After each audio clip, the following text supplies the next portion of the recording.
Hello and welcome to CTV News Across Canada for Thursday, August 28th. We've got the top local stories from coast to coast, stories that affect you and the country. Thanks for joining us.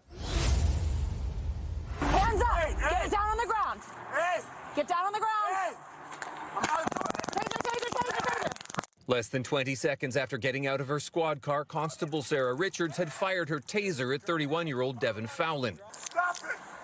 Make me stop! Body camera videos released Wednesday after a request by CTV News show how quickly the police response in February 2023 escalated. Drop the knife right now! I'm not doing anything! Drop it! A passerby had called police about a man with a knife worried he would hurt his dog. Fowlin was camping there. He'd lost his job at the airport and was homeless. He later said the knife, then still in its sheath, was for cooking. Richard's taser glanced off Fowlin's jacket. Constable Andrew Davis still trying to reason with Fowlin, even as he drew his gun. Why do you have a knife on you? That's when Fowlin brings the knife to his own throat. Richards yells. Oh my God, shoot him! Unclear whether she's talking to another officer with a taser or Davis, but Davis follows the order. Fowlin hit in the chest, wrist, hip, and abdomen. He flees. Davis takes him down at Black Creek Drive. Fowlin was taken to hospital. He survived. Davis pleaded guilty Wednesday to assault and using a weapon without lawful excuse. One of the most shocking videos I've seen in my life. Outside court, Fowlin's lawyer David Shellnut and advocate Desmond Cole said it's a stark reminder of how police need to slow down before they know what they're dealing with. This is going to happen again until our city decides that, particularly in situations of mental health crisis, there is a non-police, non-lethal response. The Toronto Police disciplinary charges say Richards' use of the taser escalated the situation. Its use was unnecessary and disproportionate, and alleged there was no justification for Davis to fire either. I know Constable Davis. He's a good person. And like all of our members, they're out there doing their best in difficult situations. This case is an opportunity to improve things for the next person. Fowlin glad for the plea, but still struggling with the aftermath and hoping the video can teach officers what not to do.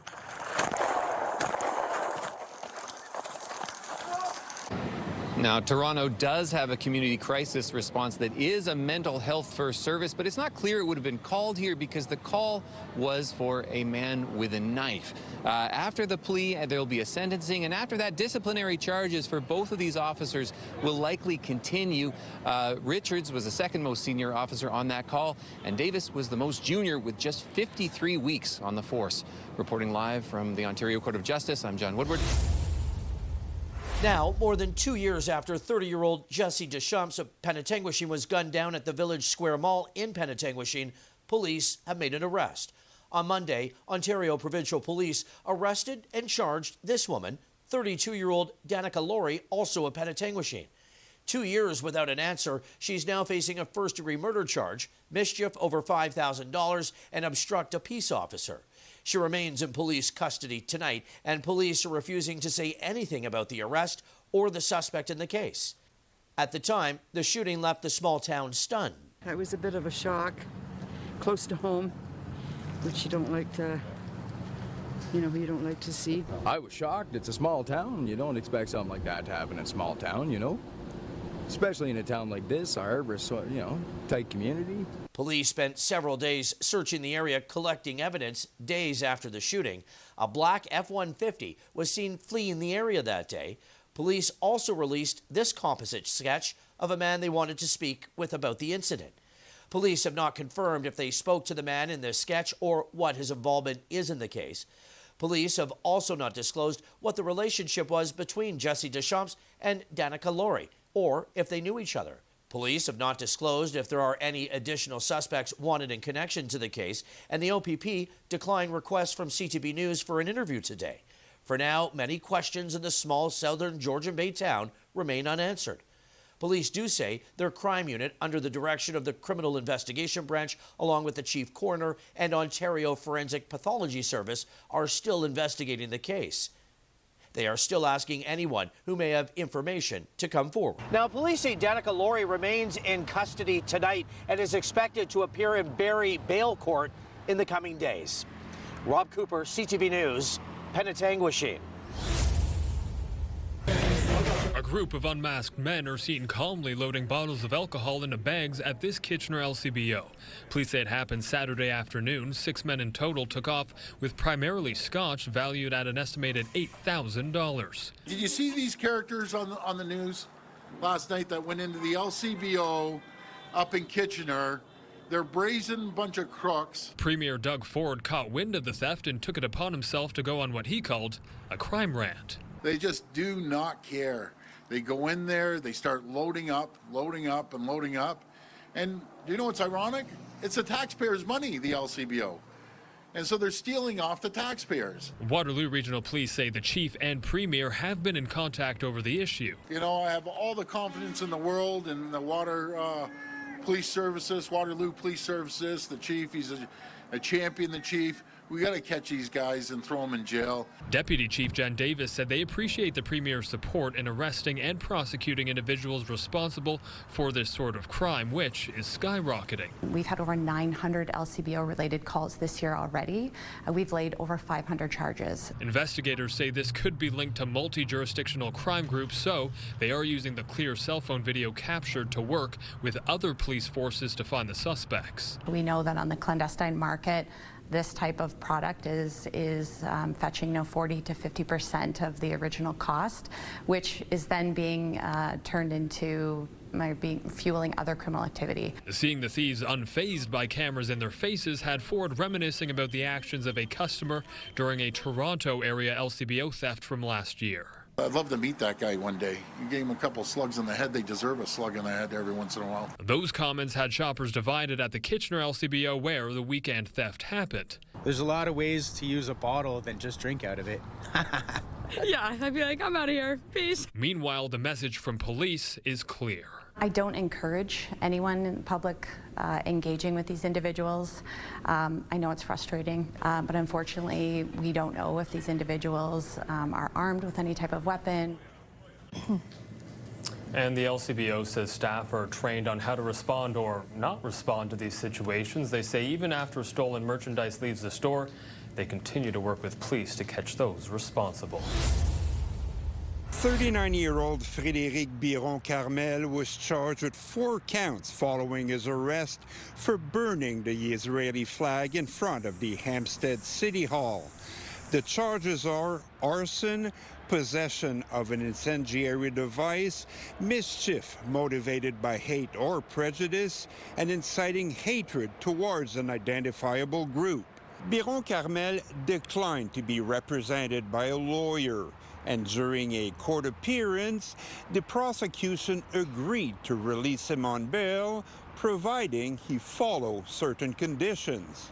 Respect a curfew, stay outside Hampstead city limits, not possess any weapons, and stay off social media. But Biron-Carmel debated the social media condition. He argued that he needed them to prepare his defense and that it was a violation of his rights. Biron-Carmel finally relented when he was told by the judge it was either that or stay behind bars until another judge would hear his arguments. In a Facebook account bearing Biron-Carmel's name, several photos and videos refer to the flag burning. One picture stating that there is an oversized Israeli flag at City Hall waiting to be turned to ash. A video describing what is called the Flag Manifesto, explaining why flag burning is a legitimate form of protest. Another video claims to show the actual burning of the flag in Hampstead. And a final photo showing 2 police officers described as searching the suspect's home. In the meantime, Jeremy Levy, the mayor of Hampstead, issued a press release thanking the Montreal police for tracking and arresting a suspect. Biron-Carmel, in the meantime, remains free on bail until his next court appearance in October. Stéphane Giroux, CTV News.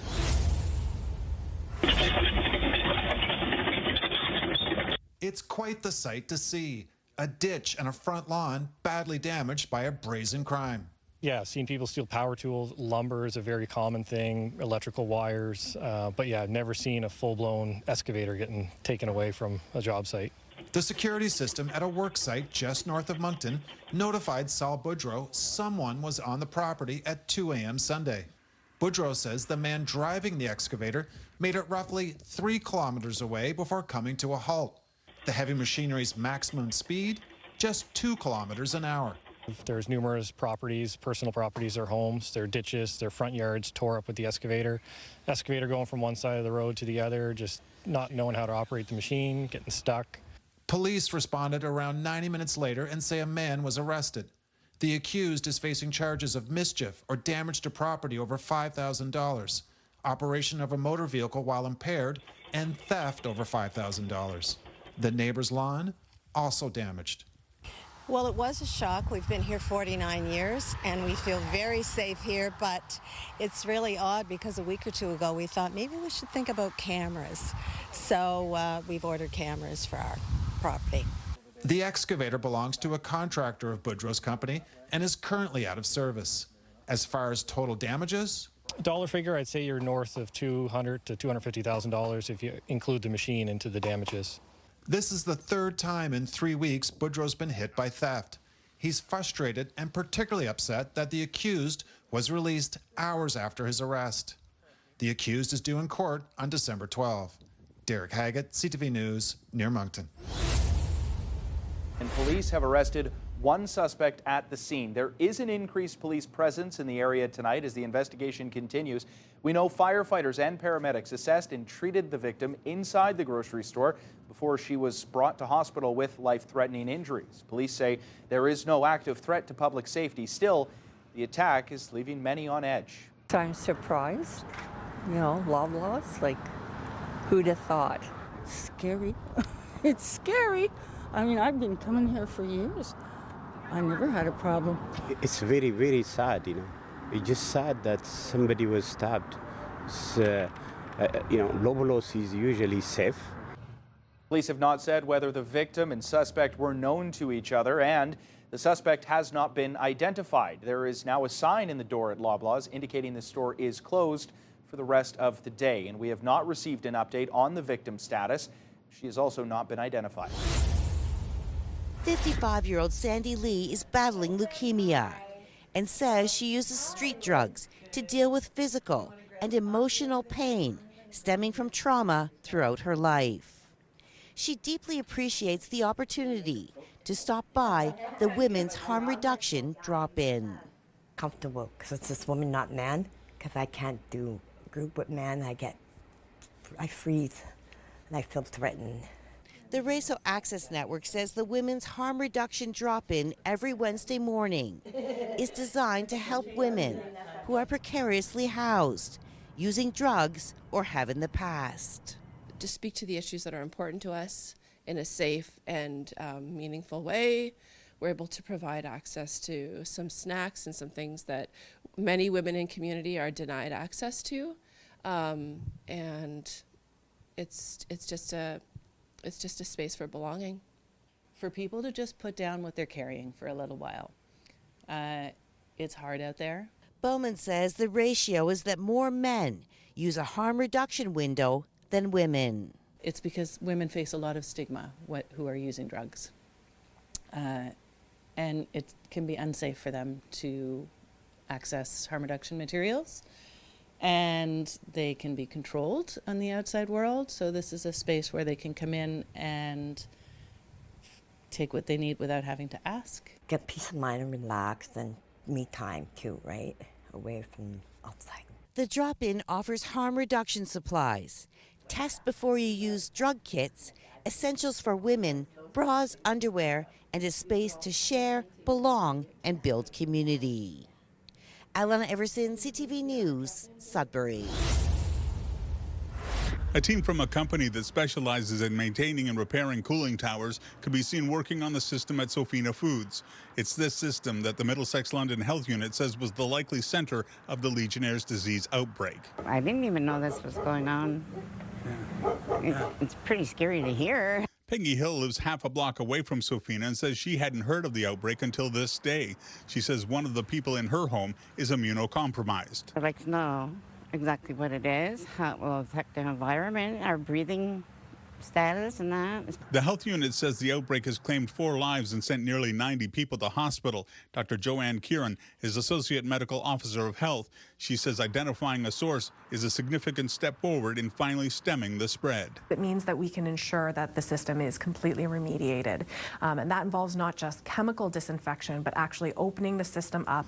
Dr. Kieran says as soon as the cooling towers at this location were identified as the most likely source of the outbreak, they were shut down immediately. She says while that should quickly halt the spread, it doesn't mean some people won't still present with Legionnaires' disease. We do expect cases to continue, for us to see cases come in over the next week or two, because Legionella does have a long incubation period, and so there may have been people who were infected prior to us identifying the source and now mitigating the risk. Dr. Kieran says most people coming in contact with Legionella bacteria won't show symptoms. The people that we worry about are those who are elderly, immunocompromised, have underlying lung conditions, or are smokers. She says 8 other cooling towers in the region where Legionella was identified are also being cleaned, but no disease cases have been linked to those towers. Jerry DeWan, CTV News. A big shock to the system. Stefan Barassa has worked in pediatric mental health for more than a decade. He says that shock could be on the way next week for some 5-year-olds heading to kindergarten. They were born in 2020 and early 2021, right during the pandemic. The families that would have done well, and the families that were vulnerable to that stress have taken a little bit longer to recover. Those families might have been a little bit scared, and that has lingered. Teachers and staff prepare to welcome these new students to their classrooms, ones whose formative years were in isolation, wearing masks and distancing.